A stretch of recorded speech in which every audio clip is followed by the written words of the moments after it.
지난 주일은 성령 강림절이었습니다. 성령 강림절은 기독교의 큰 명절이죠. 굳이 따지자면 성탄절, 부활절과 더불어 3대 절기다, 이렇게도 이야기할 수 있을 겁니다. 그런데 아쉬움이 참 많았습니다. 그날을 기억하고 기념하기에는 부족함이 많았다는 생각이 들었어요. 석탄일 연휴에 성령 강림절이 묻혀버린 듯했습니다. 삼위 하나님 가운데 성령님께서 마치 잊혀진 하나님처럼 여겨졌어요. 너무나 송구스럽고 죄송스러운 그런 마음이 가득했습니다. 그래서 오늘과 다음 주일 두 번에 걸쳐서 성령에 관한 설교를 더 하기로 했습니다. 지난주에는 보혜사이신 성령 하나님이란 제목으로 말씀을 전했고요. 오늘과 다음 주일에는 성령 충만에 대해서 설교하고자 합니다. 오늘은 성령 세례와 성령 충만이 어떻게 다른가 하는 것, 그리고 성령 충만한 상태는 어떠한가에 대해서 살펴보고자 합니다. 사도 바울은 고린도전서 2장과 3장에서 사람을 세 종류로 구분합니다. 세 종류로 구분을 합니다. 고린도전서 2장 14절에 보니까 이런 말씀이 있어요. 육에 속한 사람은 하나님의 성령의 일들을 받지 아니하나니 이는 그것들이 그에게는 어리석게 보임이요 또 그는 그것들을 알 수도 없나니 그러한 일은 영적으로 분별되기 때문이라. 이런 말씀이 있습니다. 그것들 그러한 일, 계속 반복되는 그런 용어들이 있는데, 단어들이 있는데요, 다 하나님의 성령의 일들을 가리킵니다. 다시 말하면 육에 속한 사람은 하나님의 성령의 일들을 받지 아니한다. 그들은 하나님의 성령의 일들이 어리석게 보인다는 거예요. 그들의 눈에는 어리석기만 보인다는 거고, 그 육에 속한 사람은 하나님의 성령의 일을 알 수도 없고 그 하나님의 성령의 일을 영적으로 분별해야 하는데 분별력이기 때문에 전혀 깨닫지를 못한다. 이런 말씀으로 우리가 들을 수가 있는 거죠. 그러니까 육에 속한 사람은요, 예수님을 전혀 모르거나 조금 알긴 알아요. 알기는 알지만 믿지 않습니다. 다시 말해서 성령을 받지 않고 성령 세례를 받지 않은 자, 우리가 잘 아는 말로 하면 불신자, 그리고 자연인, 이렇게 이야기할 수 있는 거죠. 그럼 육에 속한 사람의 반대가 무엇이겠습니까? 영에 속한 사람, 이렇게 말할 수 있을 겁니다. 영에 속한 사람은요, 회개한 사람이죠. 참된 회개를 한 사람입니다. 예수님을 믿은 사람이에요. 그래서 우리는 신자라는 말로 그걸 칭하기는 하죠. 성령을 받은 자입니다. 성령 세례를 받은 자가 바로 영에 속한 사람입니다. 하지만 사도 바울이 영에 속한 사람, 직접적으로 이런 용어를 쓰고 있지는 않습니다.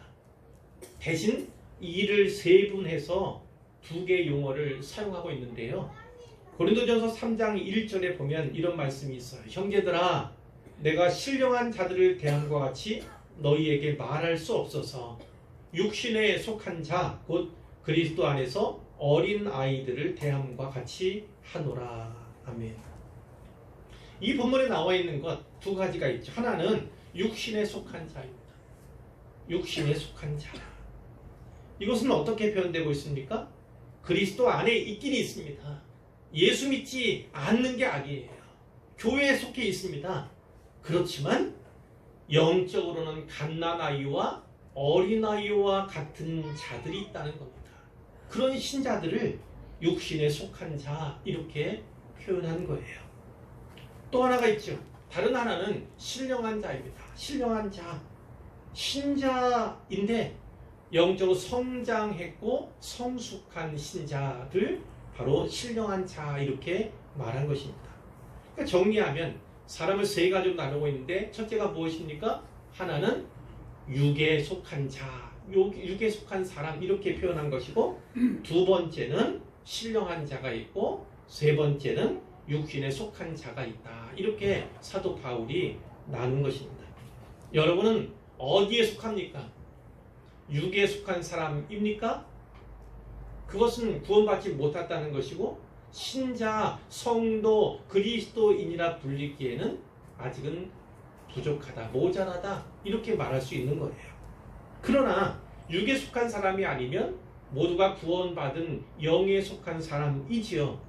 그러나 이 영에 속한 구원받은 사람이라 할지라도 진짜 신자라 할지라도 어떤 사람은 육신에 속한 자가 있습니다.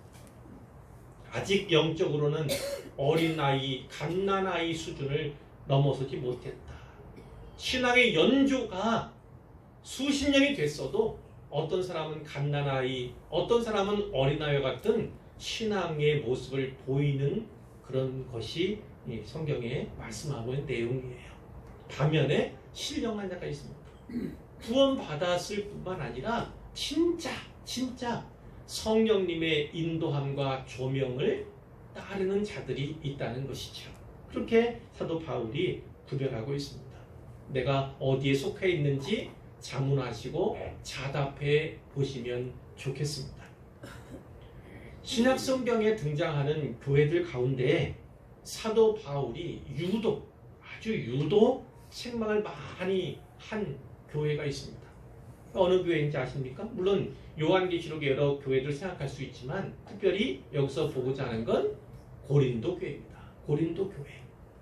그 고린도 교회가 책망을 많이 들은 이유가 무엇이냐면 한마디로 말해서 육신에 속한 자가 많았기 때문이에요. 육신에 속한 자가 많았기 때문이에요. 그 육신에 속한 자들이 많은 모습이 어떻게 또 기록되어 있는지 고린도전서 3장 2절 3절을 볼 텐데 내가 너희를 저주로 먹이고 밥으로 아니하였노니.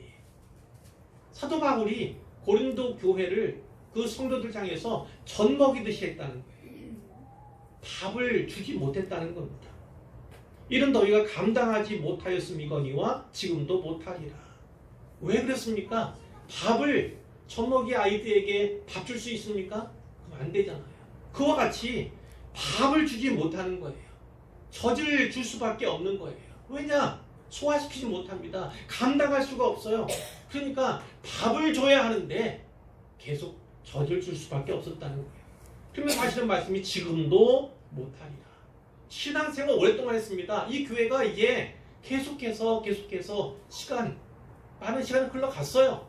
그런데도 불구하고 계속해서 젖을 먹일 수밖에 없는 그런 교회의 모습을 이야기하고 있습니다. 너희는 아직도 육신에 속한 자로다.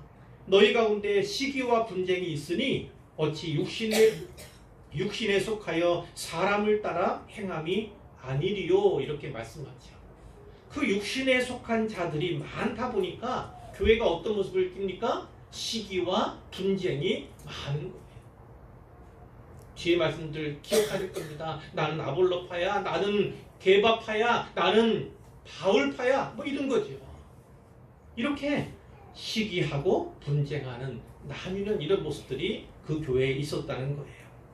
또 하나 기억하는 것이 무엇입니까? 사람을 따라 행함이 아니리요.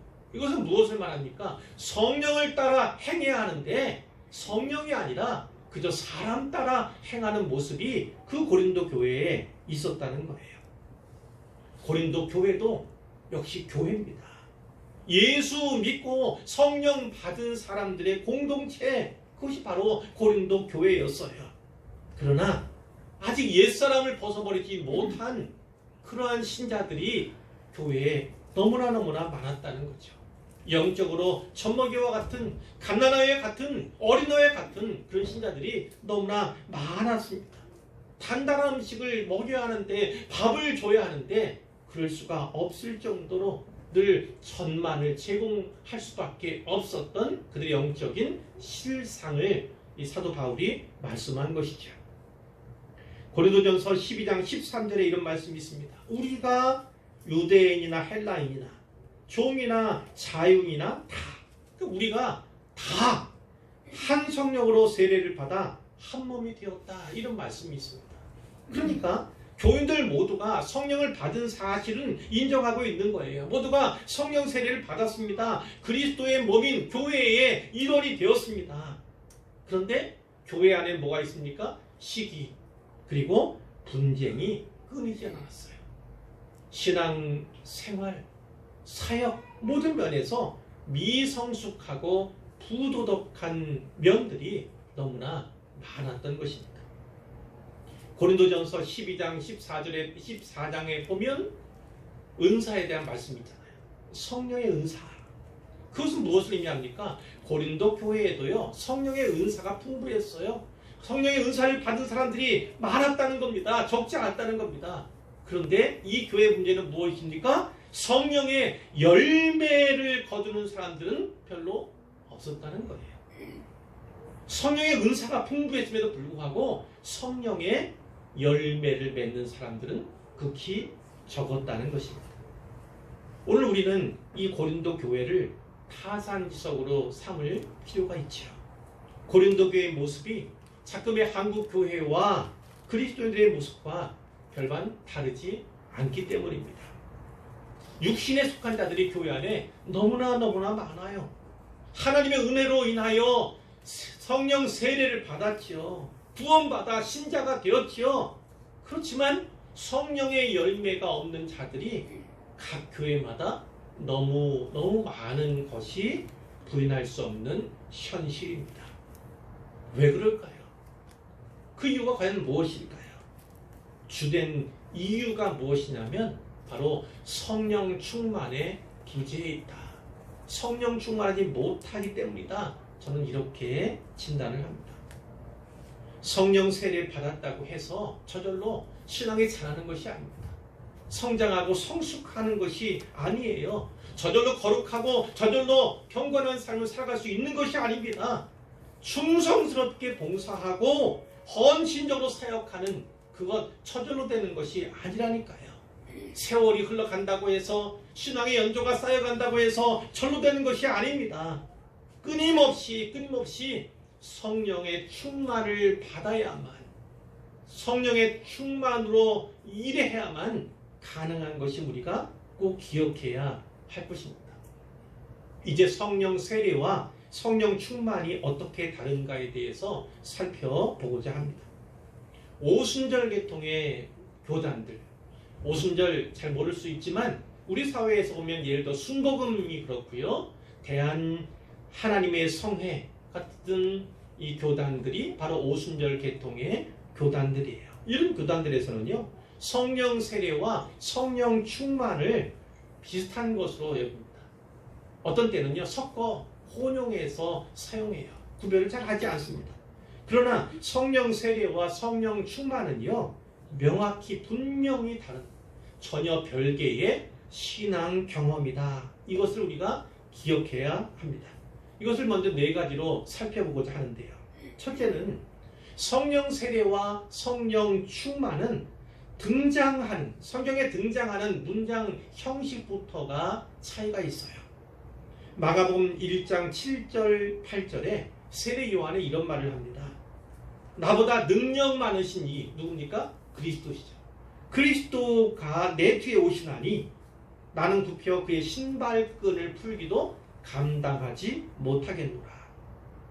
나는 너희에게 물로 세례를 베풀었거니와 그는 너희에게 성령으로 세례를 베푸시리라. 성령으로 세례를 베푸시리라. 이런 말씀이 나와요. 사도행전 1장 4절 5절에는요. 예수님 부활하신 후에 승천하시기 전에 말씀하신 내용이 나옵니다. 분부하셨어요. 예루살렘을 떠나지 말고 내게서 들은 바 아버지께서 약속하신 것, 성령이죠. 성령을 기다리라. 요한은 물로 세례를 베풀었으나 너희는 몇 날이 못되어 성령으로 세례를 받으리라. 예수님이 이렇게 말씀을 하십니다. 성령으로 세례를 베푸시리라, 성령으로 세례를 받으리라, 모두 진술형 문장이라는 거예요. 성령 세례는 하나님께 주신 거예요. 꼭 집어 말하면 예수님께서 베푸셨다 이렇게 말할 수 있지만 어찌됐든 하나님께서 베풀어 주시는 것입니다. 인간 편에서는 그저 은혜로 받게 되는 거예요. 은혜로 받게 되는 거예요. 하지만 성령 충만은 다릅니다. 오늘 본문 에베소서 5장 18절에 있는 말씀과 같이요. 오직 성령으로 충만함을 받으라. 오직 성령으로 충만함을 받으라. 이 말씀처럼 명령형으로 되어 있습니다. 명령형으로 되어 있어요. 성령 충만도 하나님께서 베풀어 주시는 것이지만 인간편에서도 성령 충만을 위해서 계속 노력해야 한다는 겁니다. 애써야 한다는 것입니다. 그러니까 성령 세례, 성령 충만은 같은 개념이 아니고 같은 신앙 체험이 아니다. 이것을 우리가 알 수가 있는 거죠. 둘째로 말씀드릴 것은요. 성령 세례는 단회적입니다. 단회적. 한 번밖에 없다는 거예요. 그러나 성령 충만은 반복적, 다회적, 여러 번 많이 경험할 수 있다는 거예요. 성령 세례는요. 진짜 참된 회개를 할 때, 예수님을 영접할 때 구원받고 성령 받는 것을 말합니다. 그것을 신학적으로는 회심, 그리고 중생, 거듭남 이럴 때에 얻게 되는 은혜, 그것을 성령 세례 이렇게 말하곤 하는데요. 그러므로 성령 세례는요 반복적인 것이 아니에요. 일생에 단 한 번뿐인 겁니다. 육체의 출생이 한 번뿐이듯이 영적인 출생 역시도 한 번뿐이다. 단회적이다라는 것입니다. 성령 세례 받는 즉시 영적인 출생, 거듭나게 된다는 거예요. 다시 나게 됩니다. 새로 나게 됩니다. 그 후 하나님의 자녀로 입양이 되는 거예요. 물론 동시에 일어나는 일이죠. 하나님의 자녀로 입양하는, 우리는 양자 되는 은혜를 얻게 되는 거죠. 이에 반해서 성령 충만은 신자가 일생 동안, 평생 동안 반복적으로 계속 받아야 하는 거예요. 어떤 그리스도인도 항상 성령 충만을 유지할 수는 없습니다. 신앙생활 하다가 넘어지고 쓰러질 수 있어요. 또 어떤 일로 인해서 상처받고 시험에 들기도 하잖아요. 그러나 그때마다 하나님께서는 우리를 다시금 세워주시고 일으켜 주시지 않습니까? 다시 성령 충만을 회복하도록 하나님 도와주신다고요. 이런 과정을 거치면서 그리스도인은 점차 성화되어 갑니다. 거룩해져 가는 것이죠. 신자편에서도 이 성화에 이르도록 애를 써야 한다는 겁니다. 예수님의 성품을 담기 위해서 일평생 동안 지속적으로 계속적으로 끝까지 애쓰고 노력해야 한다는 거예요. 육신의 자막을 벗을 때까지입니다. 우리는 천국에 들어가는 그때 분명 성화를 받게 된, 영화를 얻게 될 거예요. 그 영화 되기까지는 성화의 길을 계속해서 가야 되는데, 그러기 위해서는 성령 충만이 반드시 필요하다. 하나님 의지하며 끝까지 성령 충만을 위해 몸부림쳐야 예수님 더 닮아갈 수 있다. 우리는 이렇게 이해할 수가 있습니다. 이제 세 번째입니다. 성령 세례는요 좀 어려운 표현이에요. 이거는 약간 신학적인 용어를 썼기 때문에 성령 세례는 위치적인 데 반해서 성령 충만은 경험적이다. 이렇게도 나눌 수가 있습니다. 성령 세례 받게 되면요 죄인 신분이 의인으로 바뀝니다. 죄인이 의인의 신분으로 받게 되는 거예요. 그러니까 우리의 신분의 변화, 신분의 위치가 변화된다는 것입니다. 신자는 그 이름이 하늘나라 생명책에 농명이 됩니다. 기록이 되게 돼 있어요. 그리고 다른 신자들과 더불어 하늘나라의 시민이 됩니다. 하나님의 권속, 하나님의 식구가 된다는 얘기예요. 그리고 예수님과의 관계가 새롭게 정립이 되죠. 이런 은혜를 받게 되는 거예요. 그런데 성령 충만은 좀 다릅니다. 성령 충만을 받게 된다는 것은요, 의인의 신분을 가지게 된 하나님의 자녀가 하나님 자녀답게 신분에 걸맞게 살아가는, 경험적으로 실천하게 되는 것을 말한다는 거예요. 그러니까 성령 세례는 우리 신분의 변화, 죄인에서 의인으로 신분 변화를 이야기한다면, 성령 충만은 그 귀한 신분을 받은 자로서 신자답게 살아가는, 경험적으로 실천해가는 그런 것을 말한다고 우리는 볼 수 있다는 거예요. 네 번째입니다. 성령 세례는 보편적인 체험이에요. 보편적, 누구나. 그러나 성령 충만은 선택적인 체험이라는 것입니다. 여기서 보편적이라는 건 뭐냐면, 예수 믿은 자라면, 진짜 예수님 영접한 자라면, 구원받은 자라면 누구나 단 한 사람 예외 없이 성령 세례를 받았다, 이런 뜻이에요. 보편적이라는 거예요. 보편적, 누구나 다.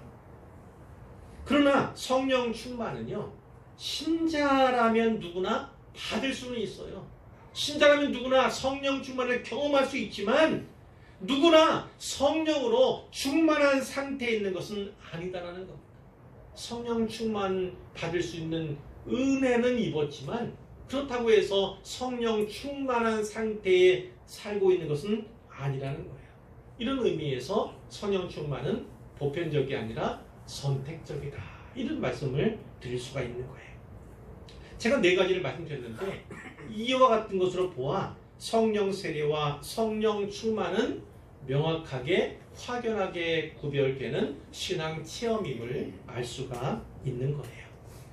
사도행전에 보면요, 사도행전에 보면 이 성령 세례에 관해서는 부활한 예수님께서 말씀하신 두 번의 말씀이 있습니다. 물론 하나는 사도 베드로에 의해서 예수님께서 그렇게 말씀하셨다, 그것을 내가 기억해냈다, 생각이 났다, 이런 표현으로 등장을 하는데요. 자, 그러나 성령 충만에 대해서는요, 사도들, 여러 제자들이 계속된 사역과 관련해서 성령 충만이 등장하고 있음을 우리가 살펴볼 필요가 있어요. 예를 든다면 사도행전 2장 4절에 그들이 다, 이 그들은 누구겠습니까? 120문도, 마가의 다락방에 모여있던 그 120문도가 다 성령의 충만함을 받고, 오순절날이죠, 성령이 말하게 하심을 따라 다른 언어들로 말하기를 시작하니라, 이런 말씀이에요. 120문도가 다 집단적으로 성령의 충만함을 경험했다는 거예요. 그러나 또 뒤에 보면 베드로가 성령이 충만하여 말하되, 이런 표현도 있고, 또 형제들아 너희 가운데서 성령과 지혜가 충만하여 칭찬받는 사람 7을 택하라. 초대교회 예루살렘 교회가 7 집사님을 택할 때, 이런 내용들이 있잖아요. 우리가 이 일을 그들에게 맡기고 우리는 오직 기도하는 일과 말씀 사역에 힘쓰리라, 이렇게 사도들이 이야기하는 걸 잘 알고 가실 거예요. 7 집사를 택할 때 어떻게 해요? 성령과 지혜가 충만한 사람들, 칭찬받는 사람들을 택했음을 볼 수가 있고요. 또 온 무리가 이 말을 기뻐하여 믿음과 성령이 충만한 사람 스데반과, 믿음과 성령이 충만한 사람 스데반, 물론 뒤에 6명의 집사님들도 다 그런 분들이죠. 스데반이 성령 충만하여 하늘을 우러러 주목하여 하나님의 영광과 및 예수께서 하나님 우편에 서신 것을 보고, 이런 표현도 있어요. 자, 여러 개가 있어서 말씀드릴 거 없지만, 이제 사울, 바울 이전 이름이죠. 같은 거지만, 또 바나바, 이런 사람들이 다 성령 충만과 연계되어 있다는 거예요.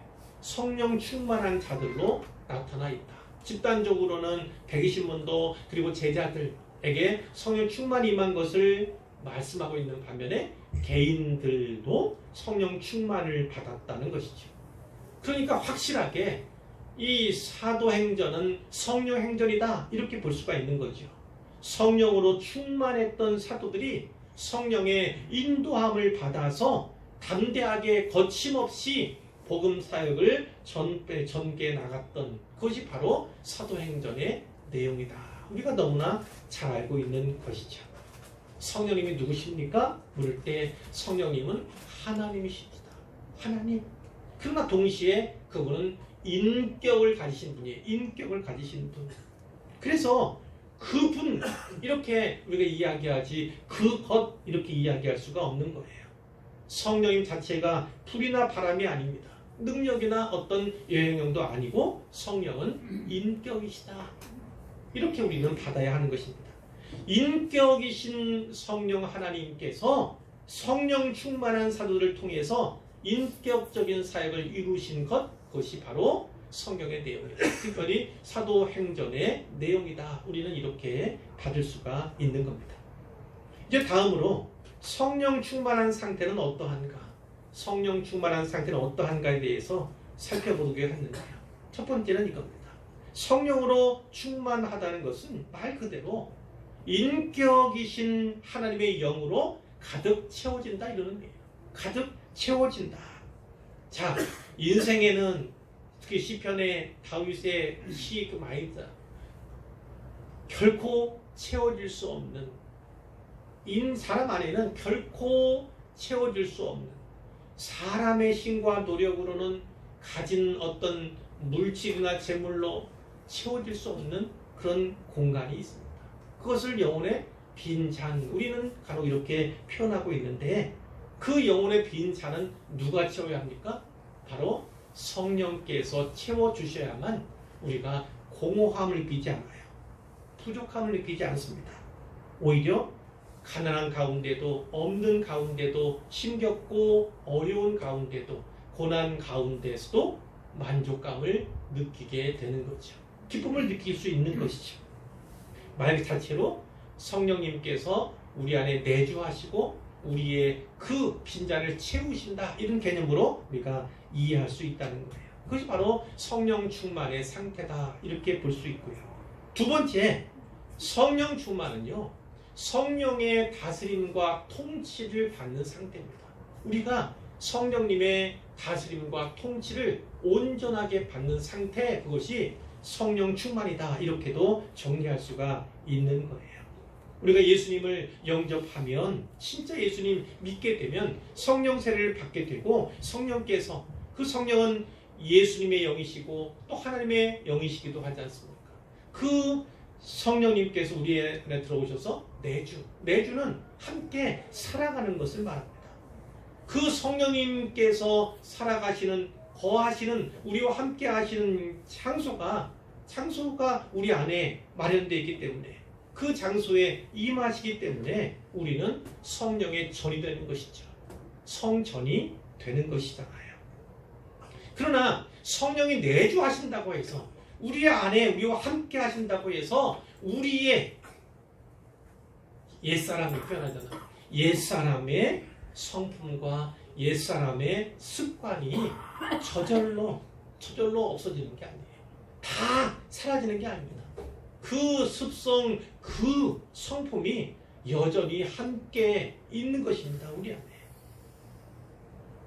예수님을 향해서 주님 이렇게 부르고 내 구주 이렇게 우리가 고백은 하지만 그럼에도 불구하고 여전히 내 자신이 주인 자리 지키고 있는 그런 신자들이 많이 있습니다. 많이 있어요. 우리가 가끔 부르는 찬양과 같이 주인의 자리를 하나님께 넘겨드리는 것, 그것이 바로 성령 충만한 것이다.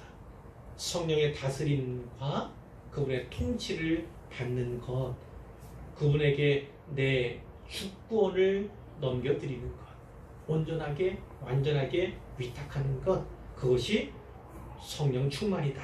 우리는 이렇게 볼 수가 있어요. 그렇기 때문에 인격의 3요소라고 하잖아요. 지정의, 어떤 것도 마찬가지입니다. 다 모든 것 다 내려놓을 필요가 있어요. 우리가 목표로 한 것들, 우리가 갖고 있는 어떤 꿈, 우리가 갖고 있는 어떤 야심, 이런 모든 것들을 다 내려놓고 성령님의 뜻에 의지하는, 그분의 뜻을 구하는 명령과 통치를 받는 그런 것이 바로 성령 충만한 상태다, 이렇게 볼 수가 있는데요. 사도 바울은 오늘 우리가 본문 삼은 이 에베소서 5장 18절 말씀에 보면 오직 성령으로 충만함을 받으라 이렇게 말씀하기 전에 어떤 말씀이십니까? 술 취하지 말라, 이는 방탕한 것이니, 이런 말씀을 하세요.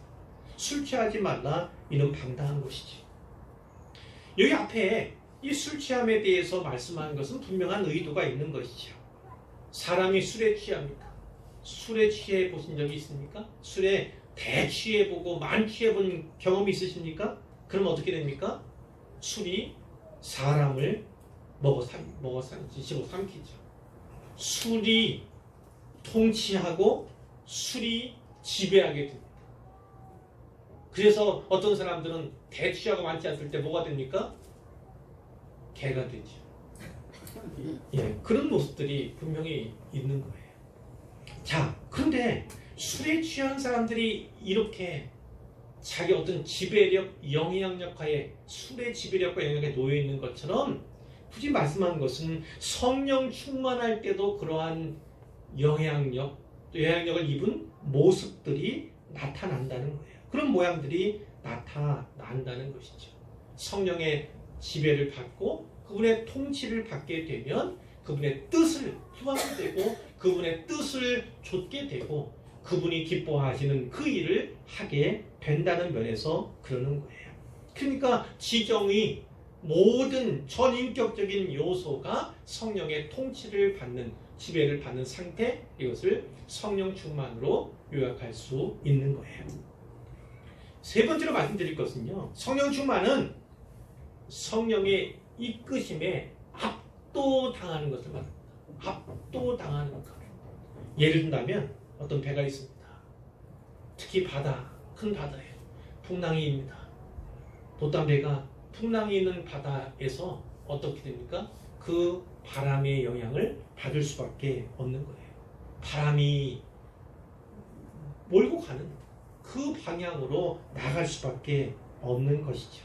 그와 같이 성령의 충만함을 입게 되면 때때로 내 의지와는 무관하게, 내 의지와는 상관없이 성령님께서 강권적으로 인생 가운데, 사역 가운데 역사하시는 것을 경험할 때가 있다는 것이죠. 고린도후서에서 사도 바울이 이렇게 표현했어요. 그리스도의 사랑이 우리를 강권하시는도다, 이렇게 표현한 적이 있어요. 그 사랑이 나로 하여금 그 길로 가게 하는 겁니다. 몰아가는 거예요. 모든 상황과 형편, 그것을 바꿔야 뿐만 아니라 형편과 상황이 안 된다고 여겨지고 느껴짐에도 불구하고 이것은 불가능하다고, 전혀 가능치 않다고 생각이 들어도 하나님의 뜻이 인생 가운데, 사역 가운데 역사하는 그런 때가 있습니다. 그것이 바로 성령 충만할 때 가능하다. 성령 충만의 모습 가운데 하나다라는 거예요. 저도 예를 들어서 부르심을 받을 때 그런 모습들이 있었습니다. 계속해서 매달 일정한 때에 같은 말씀으로 계속 저를 부르셨어요. 그 부르심 때문에 제가 여기에 있던 거고, 목회자가 되려고 한 적이 없습니다. 저는 장로가 되는 신앙생활을 늦게 하면서 장로가 되고 싶다는 그런 마음은 가진 적이 있지만 목회자가 되고 싶다는 생각은 한 번도 한 적이 없어요. 그러나 하나님께서 밀어가시는 겁니다. 여기 목사님 오셨잖아요. 같은 총회신학교를 나왔는데 저 같은 경우도요, 왜 그 학교를 갔는가 이렇게 물을 때 하나님께서 강권하셨다, 저는 이렇게 표현을 합니다. 하나님께서 끌고 가시는 거예요. 우리 교단 잘 알지 못했어요. 그 당시에는. 전에도 제가 녹음이 되어가지고 녹화가 되어서 쉽게 말할 수가 없는데 그냥 거기는 그냥 그랬어, 이렇게 생각할 수 있었어요. 그리고 또 합동조교단에서 신앙생활하기 때문에 그 학교 가야 하나? 그런데 형편상 이제 과외는 해야 되겠고, 그런데 그 학교는 멀리 양지에 있고, 그리고 2년 3년 동안 그 기숙사 생활을 의무적으로 해야 하는 그런 상황이 있었어요. 거기 아니고 그러면 저기 양평에 있는 그 학교에 가볼까? 갔는데 차로 무려 3시간이 걸렸어요. 왕복 6시간 걸려서 도저히 이 학교는 아닌가 보다. 그리고 또 합동에 속한 칼빈이라는 곳에 가봤습니다. 거기 가서도 기도해 봤어요. 아무런 마음에 움직임이 없습니다. 그런데 오는 길이었어요. 그 칼빈대에 갔다가 오는 길에 불현듯이 생각이 났습니다. 오래전에 제가 교육부장으로서 일을 할 때에 그때 담임 목사님이 저를 보내줘서 그 세중앙교회에 있던 거기에 신학교가 있었다는 것을 제가 갑자기 기억하게 됐어요. 그리고 또 그걸 찾아서 전화번호 돌리고 이렇게 했었거든요. 그리고 제가 거기서 한번 와보라 이런 그 교학처장님의 전화를 듣고 이제 갔습니다. 사모와 둘이 갔었어요. 근데 그날 다른 분들이 다 양복을 입고 있었네요. 무슨 날인가 싶었더니 면접날이었습니다. 제가 아직 결정한 건 아니고 기도해 보겠다.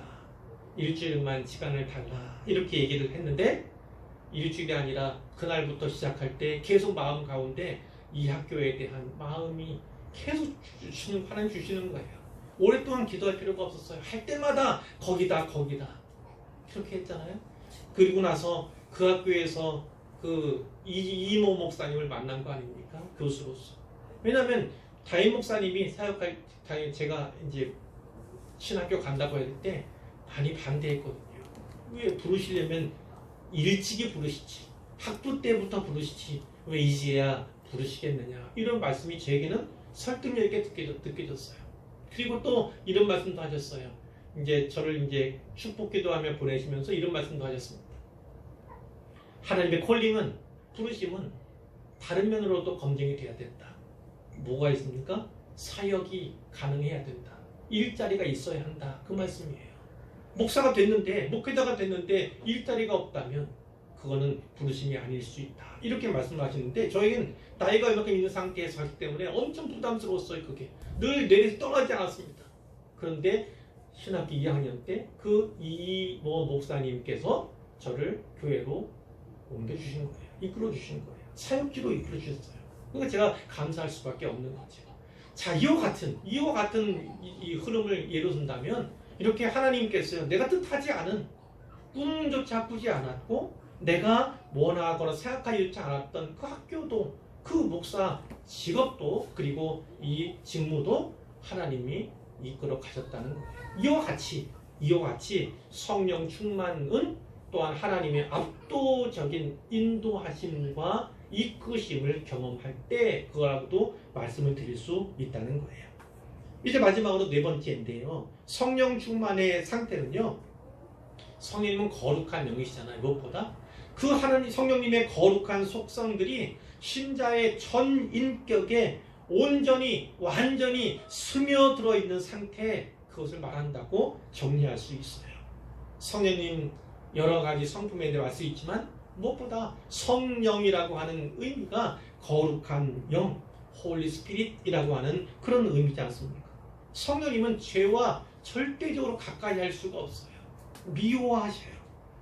죄를 책망하시는 분입니다.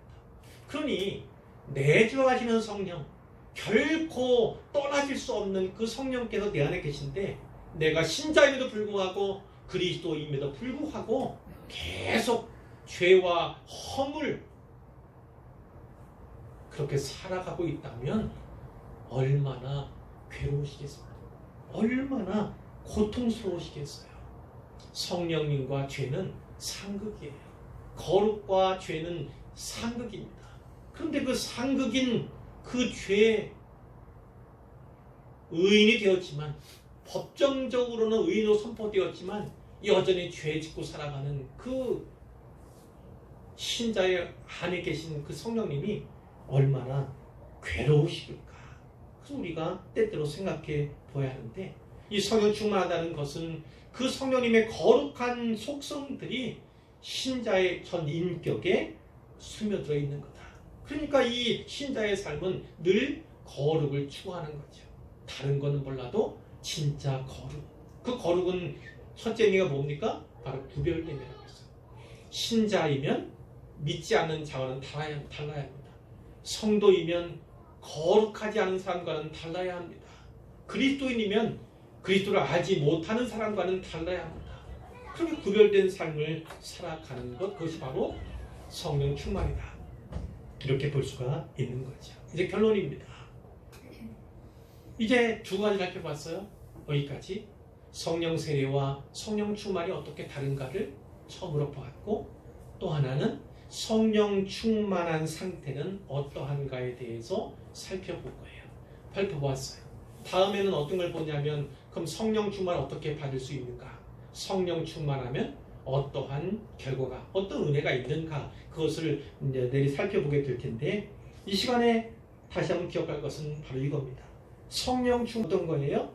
성령으로 가득 채워진 상태. 그것은 어떤 의미입니까? 내가 가난 가운데도, 내가 부족함이 있는 가운데도, 내가 어려움이 있는 가운데, 고난에 처해 있는 가운데에도 나는 여전히 기쁜가? 나는 여전히 만족한가? 내 안에 영혼의 빈 자리, 다른 무엇으로 어떤 것을 채워도 결 채울 수 없는 그곳에 성령님께서 계시는 것이 확실하다면 나는 그럼에도 불구하고 만족하며, 나는 그럼에도 불구하고 기뻐하고, 나는 그럼에도 불구하고 찬양할 수 있음을 꼭 기억하셔야 합니다.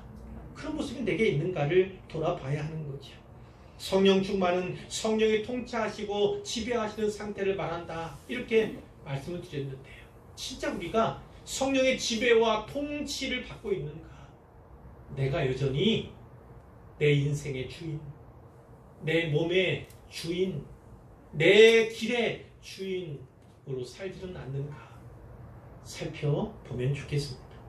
성령 충만은 성령의 이끄심에 압도당하는 상태, 이렇게도 요약이 된다고 말씀을 드렸는데, 때때로 성령께서는 우리 인생에게 저기 나와 있는 것처럼 위대한 일을 행하실 때가 있습니다. 우리로 하여금 하나님을 위해서 위대한 일을 시도하도록 하실 때가 있어요. 주님의 사랑이 우리를 강권하시는 그런 때가 있습니다.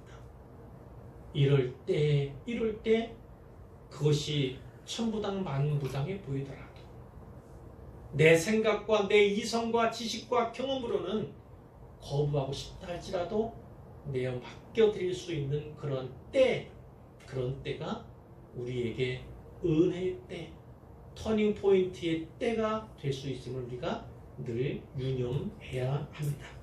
마지막 말씀드린 것은 어떤 거예요? 성령 충만의 상태는 거룩한 성령님의 속성이 우리의 전인격에 배어나오는, 묻어나오는, 스며들어 있는 그런 상태라고 말씀드렸는데, 늘 점검하셔야 합니다. 내가 거룩한가? 나는 거룩한 삶을 살아가고 있는가? 나는 믿지 않는 사람과 예수 믿지 않는 사람, 예수를 모르는 사람과 구별된 삶을 살아가고 있는가? 그것을 늘 생각해 보셔야 합니다. 이 말씀들을 잘 기억하시기를 부탁을 드립니다. 그래서 내가 성령 충만한 사람인가? 성령 충만한 모습이 내게는 있는가? 그것을 늘 살펴보시기를 원하고요. 그래서 더 많은, 계속적으로 반복적으로 성령 충만의 은혜를 경험하는 모든 분들 되시기를 주님의 이름으로 축원합니다. 아멘.